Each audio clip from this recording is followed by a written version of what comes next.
Bonjour à toutes et à tous. Avant toute chose, merci et bravo 18-19 et à l'ensemble des partenaires de cette semaine du financement et des subsides d'avoir réussi à organiser celle-ci malgré les circonstances qu'on connaît. Ce n'est pas à vous, entrepreneurs ou futurs entrepreneurs, que je dois le dire dans ces temps de crise économique. La question du financement des entreprises est évidemment cruciale. D'un côté, je suis terriblement admirative de votre capacité d'adaptation et de la manière dont vous affrontez au quotidien la crise qui chamboule vos vies professionnelles et personnelles depuis maintenant un an. Je suis aussi particulièrement consciente de la nécessité de vos besoins en termes d'accompagnement et de financement.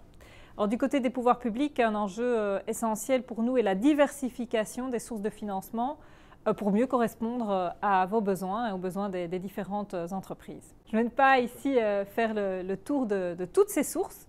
C'est l'objet même, je pense, de tous les ateliers et les séminaires qui vous seront proposés.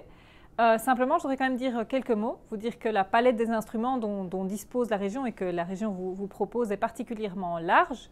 Il y a bien sûr des primes régionales, notamment qui viennent vous aider pour des investissements. Il y a aussi Finance and Invest Brussels qui a été récemment recapitalisé, donc il y a des nouveaux moyens pour vous aider et vous soutenir, soit via des prêts, soit via des participations à votre entreprise.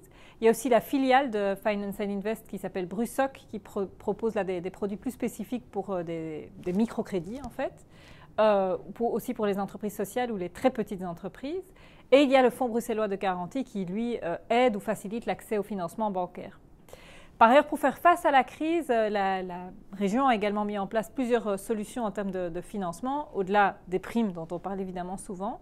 Il y a d'une part le prêt proxy qui permet de mobiliser l'épargne citoyenne, et donc notamment l'épargne de gens que vous connaissez, qui va favoriser la conclusion donc, de prêts subordonnés de maximum 300 000 € pour une durée maximale de 8 ans.